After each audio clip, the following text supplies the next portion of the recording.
eis que a sua descendência durará eternamente, durará eternamente. Mais uma vez, todos nós juntos, eis que a sua descendência durará eternamente, durará eternamente. Eis que a sua descendência durará eternamente, durará eternamente. Que as palavras do Santo Evangelho perdoem os nossos pecados. Amém. Meus irmãos, que bom que nós podemos começar esse acampamento de cura, de libertação, com esse tema. Qual é o tema mesmo? Experienciai milagres. Então eu acredito que essa multidão que já está aqui, os que virão para a Canção Nova esse final de semana, com um objetivo muito bem definido. Qual? Fazer a experiência do milagre. E fazer a experiência é de fato ter um encontro. Não é aprender teorias sobre o milagre. Não é aprender doutrinas sobre milagres. É experimentar.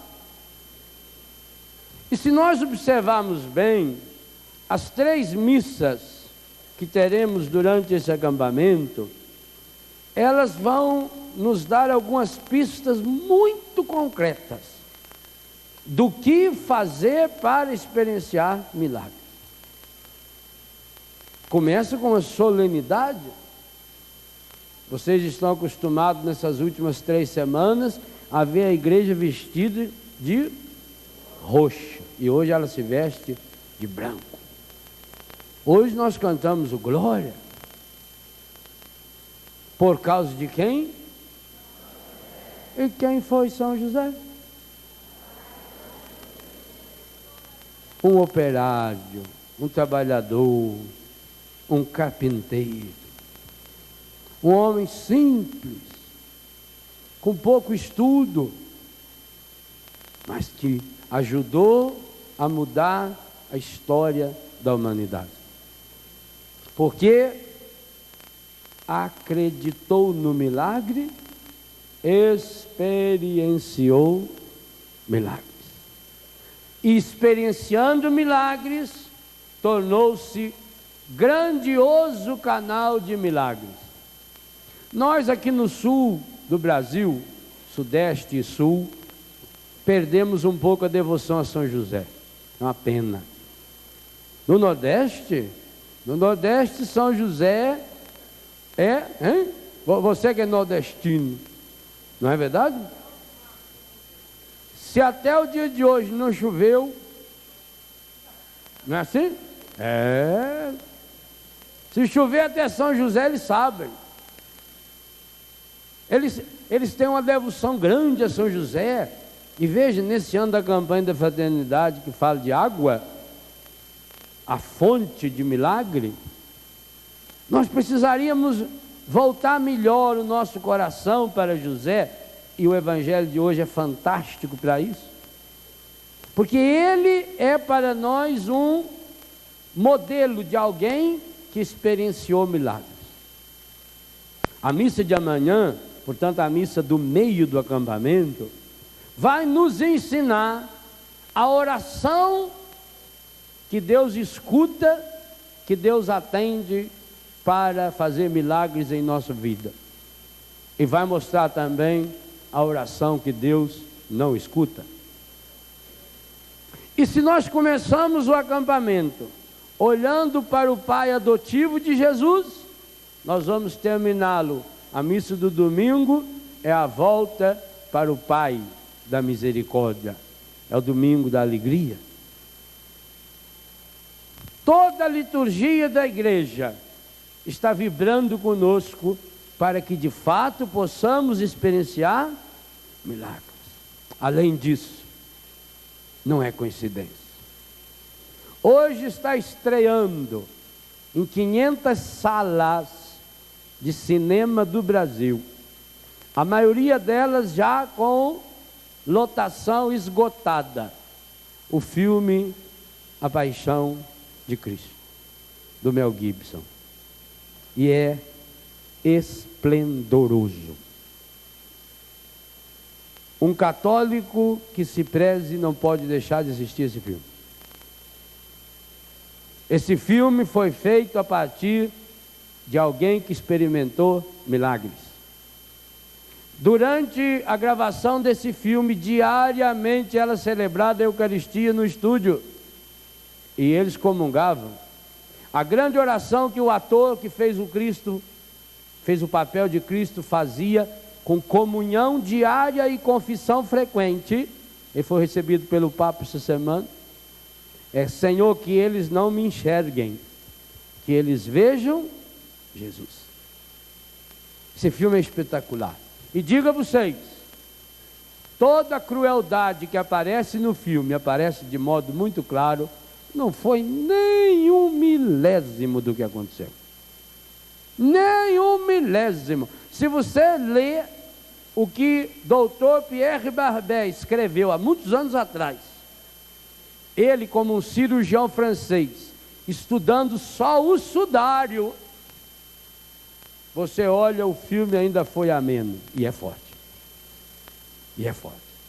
Você não pode deixar de assistir esse filme. Eu acredito que, como eu falei aqui, e vou falar algumas vezes nesse acampamento, que esse é o século do milagre. Para mim, um dos maiores presentes que Deus está dando para o mundo é através desse homem que todos nós precisamos rezar por ele, chamado Mel Gibson. Todos nós devíamos rezar por ele.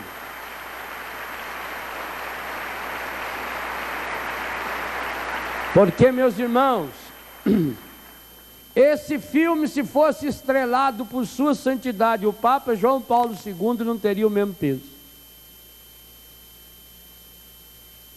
Entendo o que eu estou dizendo. O grande peso desse filme ele é produzido como obra de arte. Só nos Estados Unidos ele já bateu o recorde de venda, já cobriu o gasto do filme 4 ou 5 vezes. Fala-se em bilhões. E eu digo a você, ninguém sai daquele cinema sem algumas gotas doloridas, feita a gota de lágrima de Deus.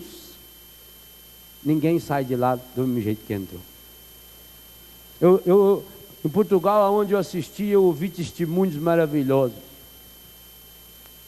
O padre Fernando Santa Maria, ele me disse, ele assistiu 2 vezes, a segunda comigo. Primeira vez que ele assistiu, ele saiu do cinema, em silêncio ele foi para casa, levantou de madrugada, foi fazer adoração, e às 6 horas da manhã estava celebrando sozinho a Eucaristia. Então veja o que provocou num padre, e o que vai provocar nesse povo. Eu fiquei tão impressionado de ver aquelas filas, todos os horários esgotados. Que coisa maravilhosa. Eu não tenho dúvida, através desse filme, Deus vai deixar uma marca muito grande na história desse século. E eu disse aqui, repito e vou repetir durante esse acampamento: esse é o século do milagre. O cristianismo, principalmente católico, porque nenhuma outra religião acredita tanto em milagre feito a Igreja Católica. A Igreja Católica, ela acredita oficialmente em milagre. A Igreja Católica não faz outra coisa a não ser celebrar milagres. Só que ela vai deixando esse nome de lado, e aí eu digo uma coisa que dá dó. A própria Igreja Católica, tantas e tantas vezes, parece que tem medo de falar em milagre. Sem milagre a igreja não existiria.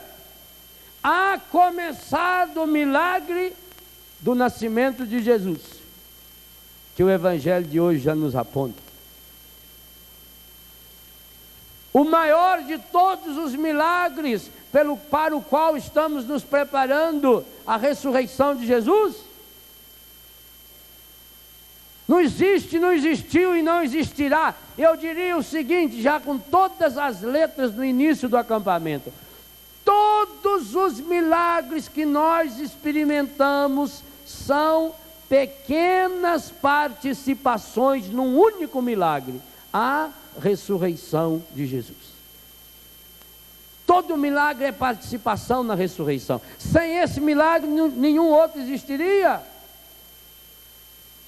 São José, apresentado a nós hoje, ele que é o patrono da igreja, ele que segura Jesus menino no colo. Gente, esta é uma cena que para nós não estranha muito, porque nós somos latinos e ainda católicos desde criança por tradição, acostumados a ver umas imagens bonitas assim. Mas se você pensar nessa imagem, há 2000 anos atrás, não precisa ir a 2000 anos não, vamos ver a velharada aí para ver se elas recordam. A velharada aí que já tem mais de uns 50, 60, daí para frente, nunca viu uma cena dessa? Homem não pegava criança. Pegava? Pai não pegava criança. Só quando tiver lá 3 meses, 4 meses, 5 meses, 1 ano. Criança pequenininha, não pegava. Se isso, para vocês velhos aí, de 40, 50 anos, já era novidade, então imagine há 2000 anos atrás. Num contexto machista, aonde o filho não podia nem chegar perto do pai. Vê na Bíblia, o filho não chegava perto do pai. Ele tinha um filho lá, outro lá, outro lá, outro lá. Aí aparecia essa figura, é uma figura feminilizada, não é? Um homem pegando com tanto carinho um menino. E ainda, outra coisa, olha o que está na outra mão dele.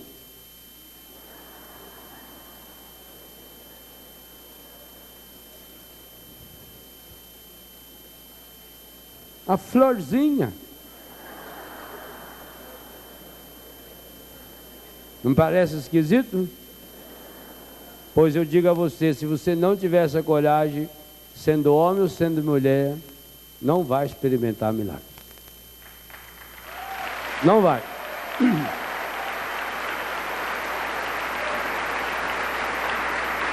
E sabem por que José podia segurar numa mão uma flor e na outra um menino, e mesmo assim ser chamado de pai? O Evangelho falou.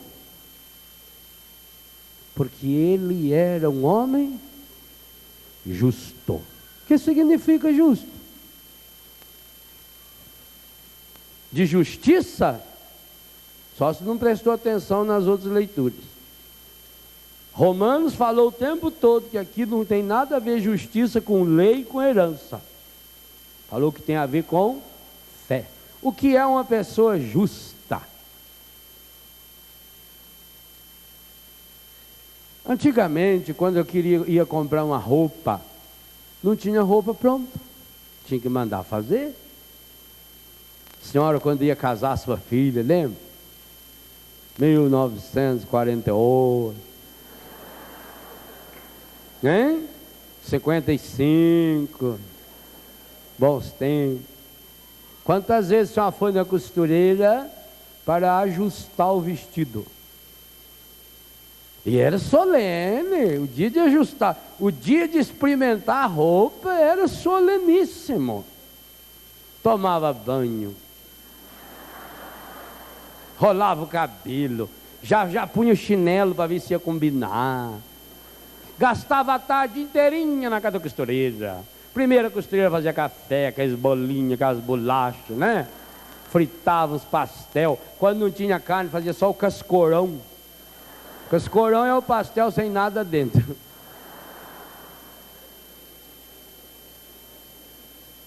Nós era pobre, era assim, comia cascorão. Mas hoje em dia o pastel é assim também, né? Você pergunta, é de carne ou é de queijo? Fala, o que tem dentro? Tem uma batata. Então é carne. Se não tiver nada, é queijo. Aí fazia aquilo tudo assim, chegava. Aí ia para o quarto, vestia aquilo. E ela enfiava alfinete no corpo todo e na boca, que ficava com 18 alfinetes.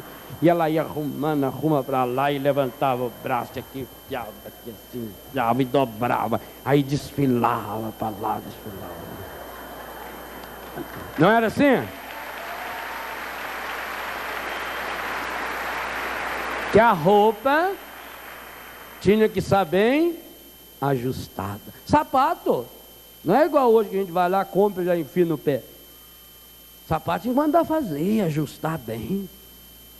Quer ver quando você comprava um sapato de cromo alemão? Sapato pesado, duro. O cara foi comprar o sapato e falou, quero esse de cromo alemão. Falou, esse sapato tem um problema, hein? Ele é muito bom. Mas os primeiros 6 dias ele aperta. Falou, mas não tem importância, eu só vou usar na outra semana.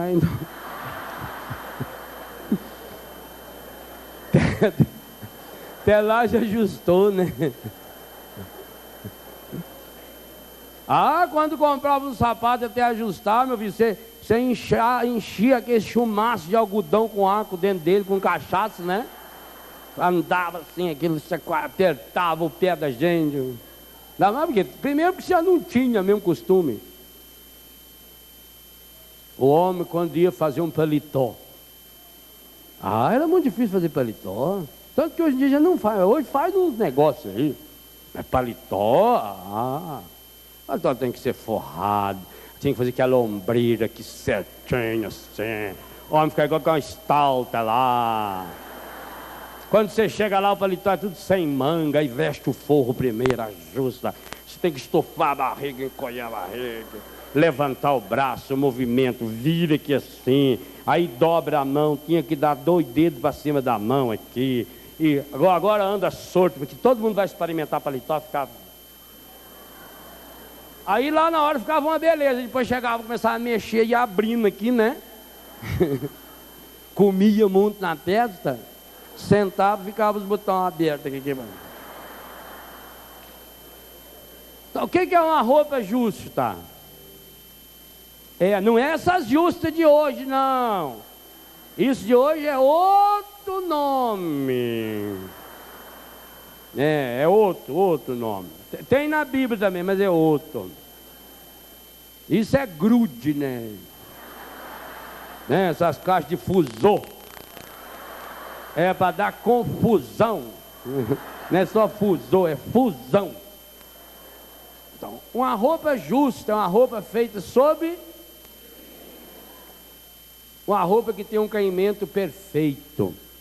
Uma roupa exclusiva. Uma roupa feita sob medida para você. O que significa que José era um homem justo? E ele entendia de ajustagem, ele era marceneiro. Antigamente não tinha essas colas, não tinha... Você comprava uma mesa, comprava um armário feito em tábua, sem um prego, um parafuso. E aquilo durava até acabar. Sim, não é? Dura muito, aquilo dura até acabar.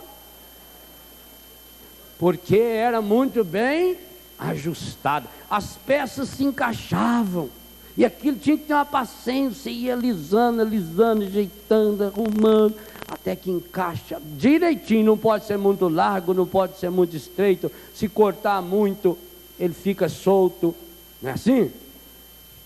São José sabia o que era uma coisa ajustada, ele era marceneiro. Quando a Bíblia fala que José era um homem justo, significa que ele era um homem equilibrado. Um homem feito sob medida. Sob medida para quem? Aqui está o segredo número 1 para se experienciar milagres. José era feito sob medida para Deus. E toda pessoa que é feita sob medida para Deus, também é feita sob medida para os outros. A pessoa que é equilibrada em Deus, ela torna-se equilibrada para os outros. É impossível uma pessoa dizer que é equilibrada com Deus, que tem uma espiritualidade linda, se com as outras pessoas é um desastre, uma lástima. O verdadeiro equilíbrio significa aquela pessoa que sabe dar o peso certo para o lado certo, sabe pender na direção correta. Falar que José era um homem justo é falar que era um homem equilibrado. Equilibrado porque o que o mantinha em pé era o amor à verdade, era o amor à palavra. E aí esse homem agora está diante de um problema. Ele era desposado, noivo de Maria. Ainda não coabitaram juntos. Passava um tempo, mas era um compromisso sério. Era como se fosse um casamento. Era um vínculo que se criava já criava uma dependência. Era ainda, e aquilo, aí tinha uma sabedoria muito grande, porque era primeiro uma dependência afetiva, depois pela bênção tornava-se uma dependência espiritual, e depois pela comunhão física tornava-se uma dependência física. Então, equilibrava a tríplice dimensão do relacionamento matrimonial, afetivo, psíquico, físico, espiritual. Então José já tinha essa comunhão com Maria. E de repente, Maria aparece grávida. Vocês imaginam isso naquela época? É facinho de imaginar. Imagina 30, 40 anos atrás. Num lugarejo assim desse tamanho, que todo mundo se conhecia.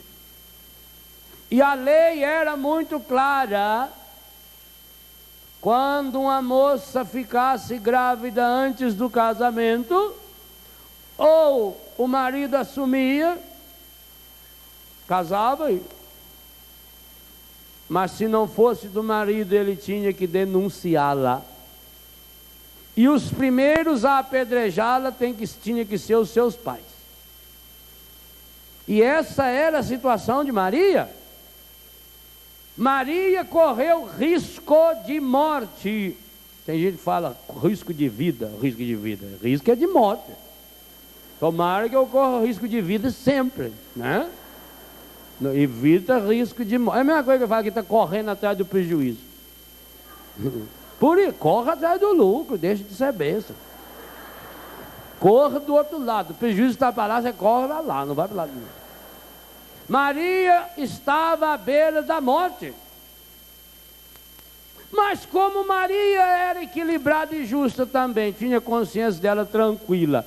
E outro segredo fabuloso para experienciar milagres. Como estava alguém mais necessitada do que ela, Maria esquece de si e vai às pressas. Às pressas significa, Maria avisou José? Não.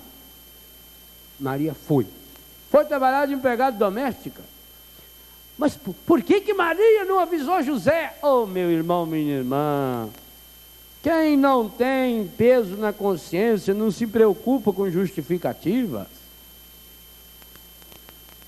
Quem faz as coisas com serenidade, com sinceridade, não fica preocupado com o que os outros pensam ou deixam de pensar, falam ou deixam de falar. Maria sabia muito bem que o que estava acontecendo com ela era obra de Deus. era milagre? Era milagre. Era, não é, continua sendo. Não deixou de ser milagre. O primeiro grande milagre do cristianismo é a encarnação do Verbo. E, diga-se de passagem, aqui está o grande segredo para se experienciar milagre. Porque enquanto todas as outras religiões são tentativas para que o homem se encontre com Deus, no cristianismo é Deus que se encontra definitivamente com os seres humanos. É o cumprimento da promessa.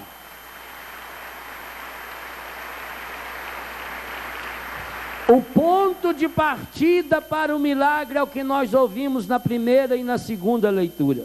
Tanto Samuel como o Salmo 88, e o Salmo 88 você depois medite-o inteirinho, é um longo salmo, é maravilhoso salmo. É o cumprimento de uma promessa, de uma descendência eterna. A entrada de Jesus na história humana, a encarnação do Verbo, ao tornar-se carne, ao fazer-se gente, Jesus inaugura para nós a era do milagre, exatamente porque é a era do impossível. Olha, o nascimento de Jesus, feito gente, teológica e filosoficamente falando, é absolutamente impossível. Nega inclusive a definição de Deus que a maioria de nós aqui aprendemos no catecismo. Deus é um Espírito perfeitíssimo e eterno, Criador do céu e da terra. Essa definição não se encaixa com o Cristo que vai nascer pobre em Belém. Não tem como. Se ele é Espírito, como é que ele se fez carne? E como lembra São João no capítulo 1, verso 14, carne sarques, quer dizer, a carne no seu aspecto que apodrece, na sua fragilidade, na sua debilidade, naquilo que nós experimentamos. Isso é um absurdo. Se é um espírito perfeito, perfeito é feito por completo, como é que nasce criança? Criança significa aquilo que é por fazer, que é imperfeito. Espírito perfeitíssimo e eterno, como é que ele nasce eterno, se ele já nasce correndo o risco de morrer? E vai acabar morrendo, como nós vamos, e eu vou assistir de novo, eu queria que cada um assistisse, se todo mundo que estiver vendo pela televisão fosse assistir, como nós vamos assistir, se Deus quiser, muitas vezes esse filme. Como é que pode Deus morrer? E morrer, como vocês vão ver lá, de um jeito absurdo. E repita, que não é nem 1% do que foi. Porque a maior dor do Cristo não foi aqueles chicotes, aqueles flagelos que arrancavam pedaços dele, não. A maior dor do Cristo foi a dor moral. A dor que mais doeu no Cristo não foi aquelas. A dor que mais doeu no Cristo foi o pecado da humanidade. Porque o filme começa com uma frase. A tela está toda preta e aparece escrito: Ele tomou sobre si as nossas enfermidades, por suas chagas fomos curados. Que espetáculo!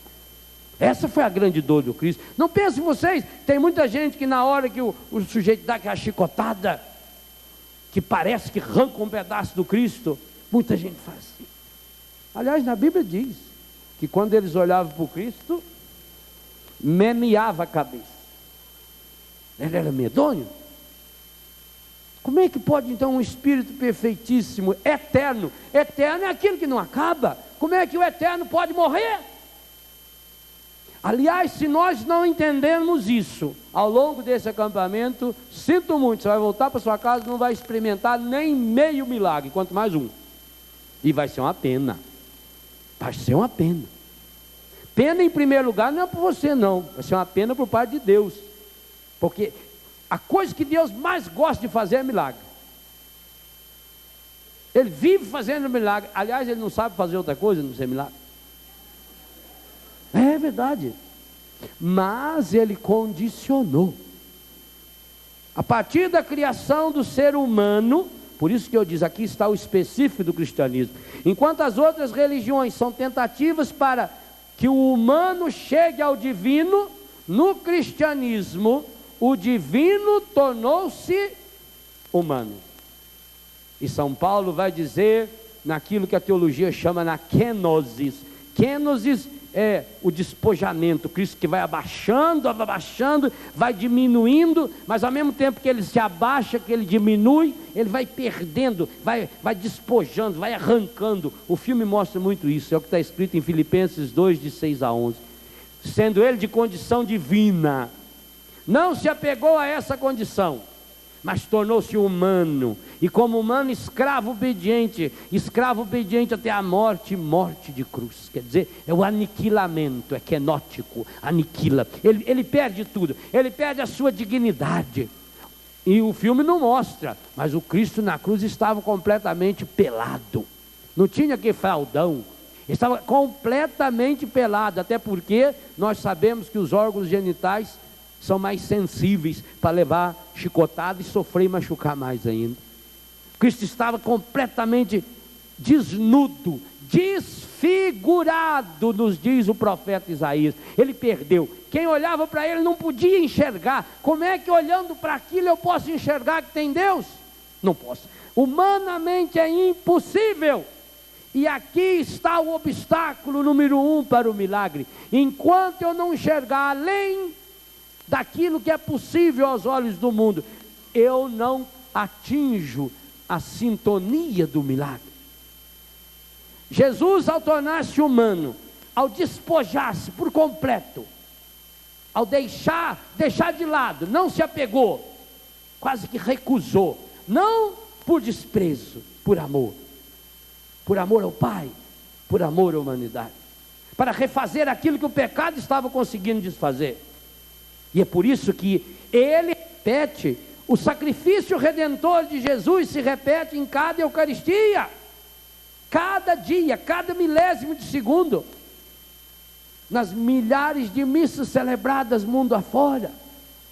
Estatisticamente falando, no mundo celebra-se aproximadamente de 300 a 400 mil missas por dia. Não tem um segundo sem uma missa sendo celebrada em algum lugar. É o Cristo renovando o eterno sacrifício, a sua eterna doação. Para quê? Para abrir os olhos do ser humano para o milagre. Agora, e por isso que eu disse que é uma graça começar o acampamento com a solenidade de São José. Porque a partir da criação do ser humano e da redenção do ser humano,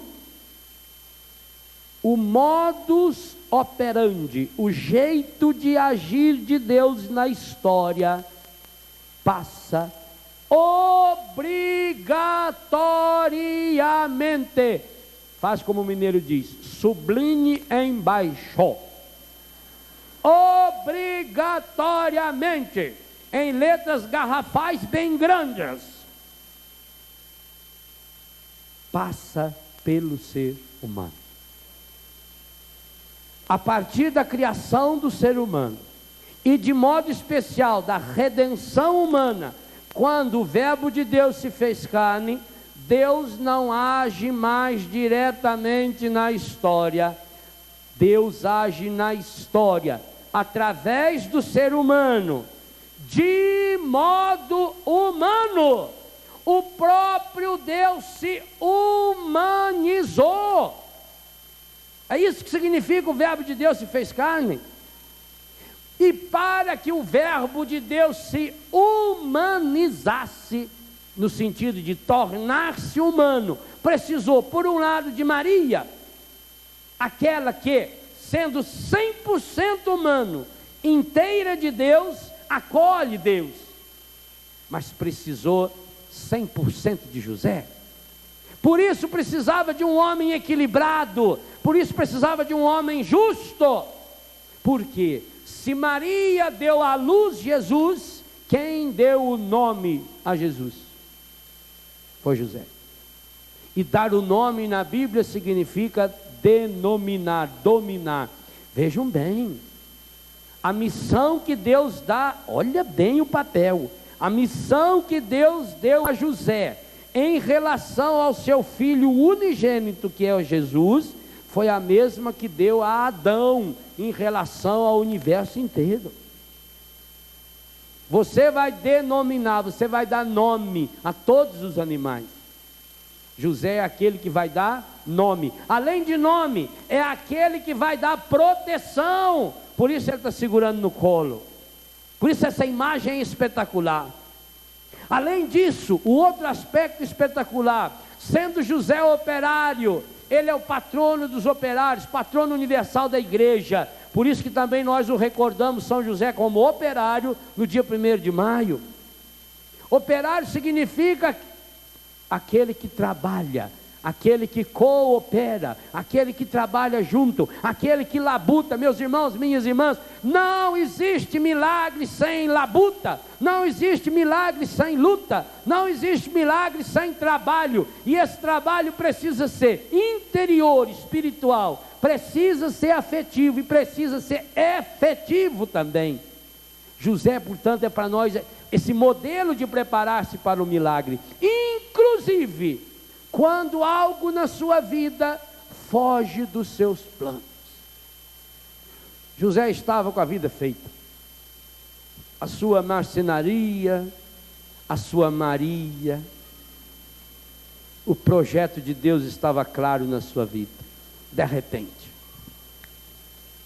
Maria desaparece, ela saiu às pressas. José desnorteado, onde será que está Maria? Ele não pensa em vocês que já começou a pensar bobagem? Não pensa em vocês que ele pensou que ela fugiu com outro? Ou que ela tinha sofrido algum acidente de moto, qualquer coisa? Não. José, como não viu Maria, vai até a casa dela e conversa com o pai e a mãe. Chega lá, Dona Ana estava meio preocupada, a mãe fica sempre meio preocupada. Ela estava lendo a Bíblia assim, mas fingiu que estava lendo, ela estava preocupada. Ela falou: Joaquim, não está parecendo José? É o jeito de andar ele, com a mão para trás. É ele mesmo. Ah lá, está trazendo um lírio para Maria. Coitado. Como é que nós vamos falar? Você fala, eu não. Você é pai, isso é conversa de homem. E é conversa de homem, você é mãe. Ela falou com você aí, oi? Você explica, ainda mais que ela foi lá para atender que a parenta sua, problema de mulher, essas coisas de mulher. Eu não vou me meter em assunto de mulher. Então nós vamos falar junto, tá bom. Nós não vamos brigar, que nós dois é santos, santos não brigam. Então tá certo. Aí, José chegou. Ué, cadê Maria? Mas não soube. Ah, rapaz, José, ela até falou mesmo que queria falar com você, mas foi uma loucura. O celular chamou e ela teve que sair imediatamente. Quando você sabe como é que a Maria é, aquela menina, ela larga de comer para ajudar os outros. É verdade, foi por isso que eu me apaixonei nela. Então, ô José, a hora que Maria ficou sabendo que Bebé é a prima nossa, que Bebé estava num estado interessante, né? Eles não falavam grave, não. A mulher antigamente ela escondia a gravidez, não mostrava assim, não. Punha uma roupa larga, assim, ninguém falava, não. Às vezes a gente via que a mãe chegava com uma criança lá em casa e falava: de onde veio, mãe? Eu ganhei. Ah. Por isso falou ganhou, a gente achava que era alguém que dava de presente para a mãe. E a mãe nem perguntava, também se pergunta, né? A mãe perguntou para o menino: você quer ganhar um irmãozinho ou uma irmãzinha? Falei: eu queria ganhar um cachorrinho. Não deve pedir mesmo, né? Ganhou. A gente não via, a gente nem sabia que a mãe estava grávida. A mãe escondia assim, punha uns panos, cruzava o braço assim, né? As mulheres. Então, Maria e José, quando ela não teve meio. O Quinzinho ainda falou que ia com ela. Falou: não, o senhor está mais idoso, eu preciso é logo. E não é que quando nós não vimos, ela já tinha ido? Quando nós vimos, nós nem tinha visto, nós já tinha ido. Ó. Pegou o jumentinho e foi embora. Fosse ideia. Inclusive, ela também recebeu uma notícia meio esquisita. Foi. Inclusive, vou deixar você com o José, com o Quinzinho, que vocês conversam. O que Santana e São Joaquim estavam pensando? Que era do José, não? Aí o São Joaquim falou: José, a gente é homem, a gente sabe, a gente entende. Eu estou até meio decepcionado. Eu pensava que você fosse respeitar a minha filha, mas ela novinha. Não estou entendendo, senhor Joaquim. Não, José, pode falar, nós gostamos de você, nós vamos assumir. Mas eu não estou sabendo o que o senhor está falando. José, a situação é que a Maria veio aqui e falou para nós que a bebê está já com 6 meses de gravidez e que ela também está grávida. A Maria, né? Não tem ratinho para fazer DNA. E agora?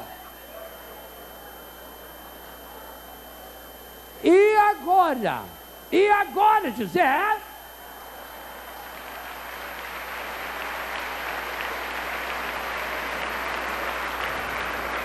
José larga a flor para a véia, ofereceu para a sogra, voltou. E aí? Ele era um homem. Se ele fosse desequilibrado, ia para o boteco, ó.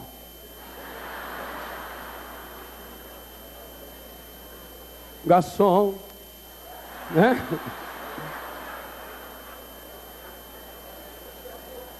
Mas não, ele era equilibrado. Olha o que São Mateus falou antes. Esse é o problema.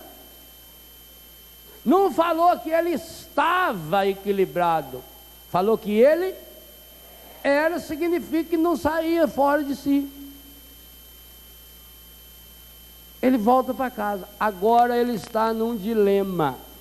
Se ele era equilibrado diante dos homens e de Deus, sabia que não foi ele. 2, não conhecia essa história de anjo ainda, que foi inédita. Era a primeira vez. 3, se ele desconfiasse de Maria, ele não poderia casar-se com ela. 4, ele não desconfiava de Maria. Ele sabia que alguma coisa extraordinária estava acontecendo e percebeu que Maria também não saberia explicar. A ida de Maria para a casa de Isabel sem falar com José deu a ele uma certeza absoluta. Ela também não sabe o que está acontecendo. Ele não pensou que Maria foi para lá para se esconder, não.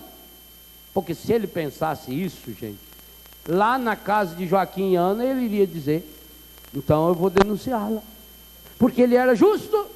Se ele não denunciasse, ele estaria cometendo pecado, deixando de ser justo. Mas aí ele era muito bom, então ele assumia. Mas se ele assumisse com dúvida, ele não era justo. Percebam? Por isso, qual a única saída dele? Se ele era um homem justo e equilibrado, não podendo pecar, o que ele tenta fazer? Toma uma decisão. Qual? Não entendi. Hein? Ir embora. Mas, esse é o detalhe. Secretamente, em silêncio. O que significa em silêncio? Ele não murmurou, gente. Ele não murmurou contra Deus. Oh, meus irmãos, nós criamos uma barreira para o milagre em nossa vida, porque diante de algo que nós não entendemos, nós já começamos a murmurar, resmungar conosco mesmo, murmura. Significa que ele não foi lá bater boca com Joaquim, com Ana e com mais ninguém. Ele não foi para um boteco, ele não foi para pescaria, para espairecer.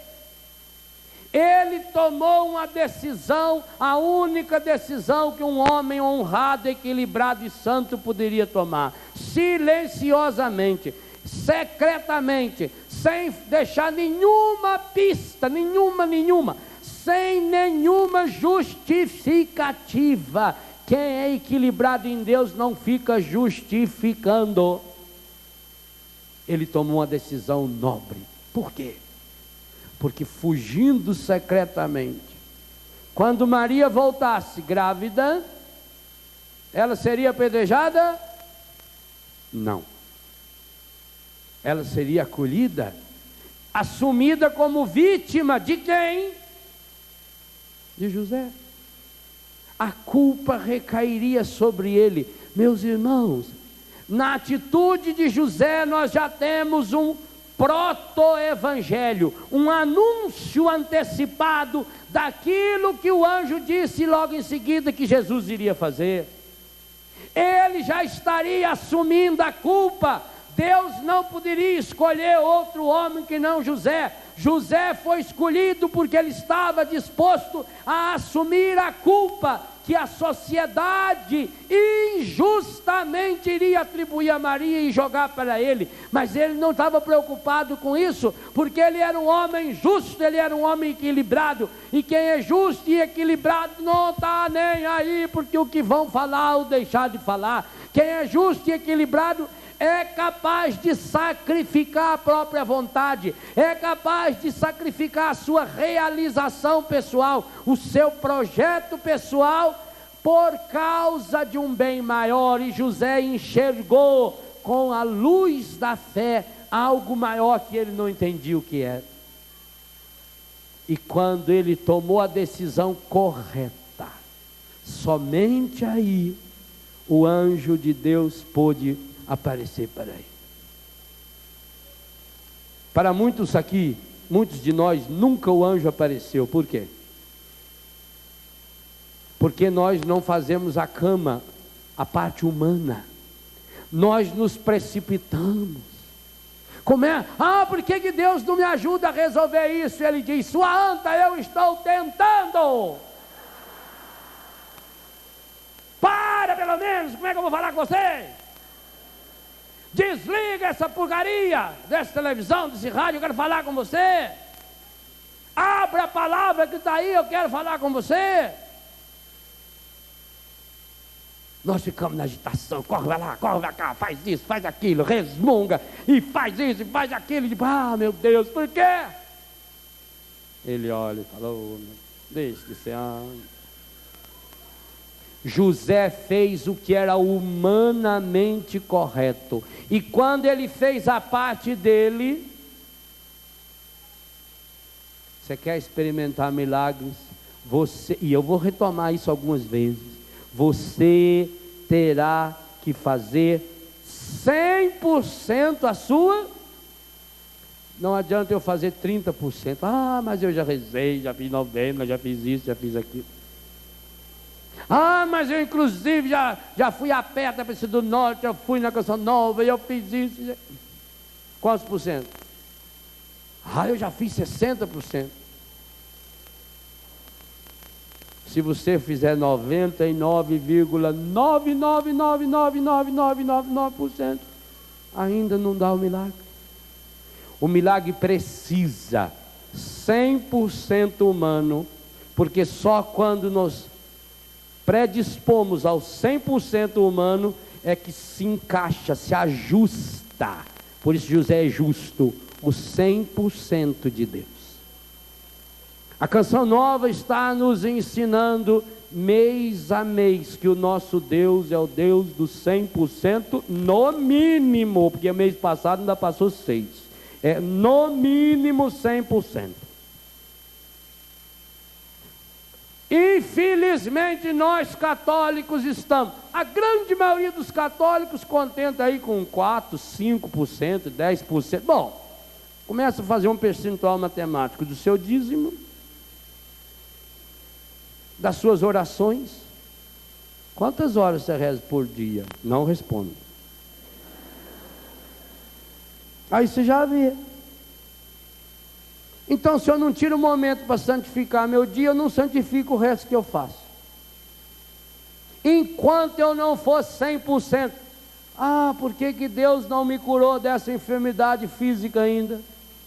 Enquanto seu coração não for 100% livre dessa mágoa, desse ódio, desse ressentimento, dessa tristeza, dessa angústia, desse ciúme, Deus não pode fazer nada. Enquanto não fizer a limpeza, não adianta botar remédio. A senhora sabe disso quando o filho machucava a perna. Às vezes a gente preferia a dor do corte do que a dor da mão da mãe. Minha Nossa Senhora. O ruim não era quando cortava a perna, o ruim é quando chegava em casa. E a mãe pegava aquela mão dela desse tamanho.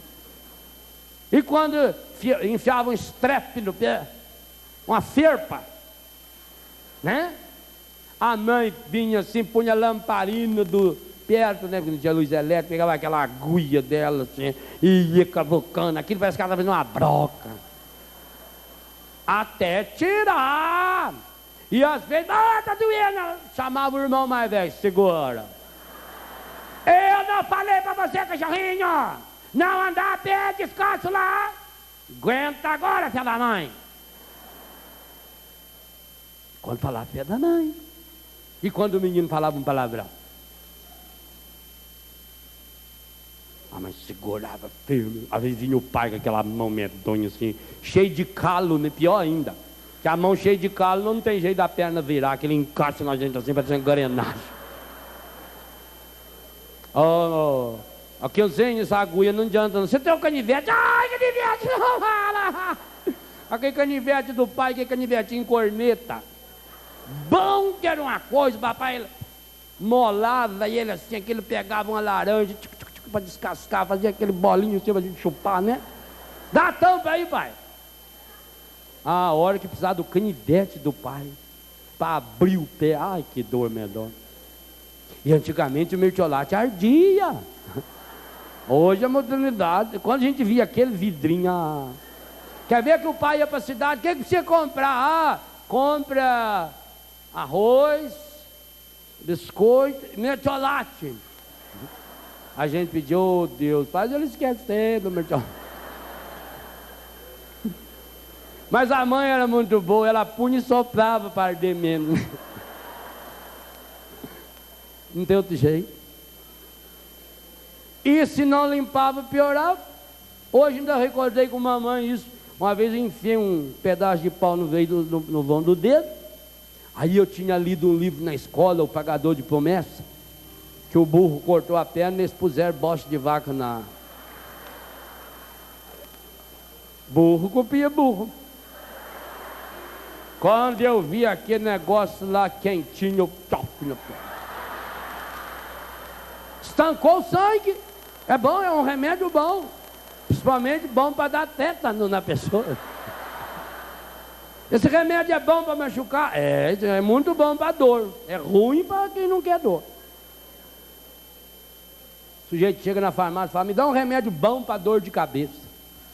A senhora já não está com dor de cabeça? Tô. Então para que daqui é um remédio bom para ela? Pega um que seja ruim para dor de cabeça. Para eliminar ela, né? Aí eu enfiei o meu pé lá, estancou o sangue, disfarcei. Fui no banheiro, lavei. No outro dia cedo pus o meu verlon. Fui para a escola. Meu pé foi bufando. A professora deu carona para mim. Fui na bagageira dela.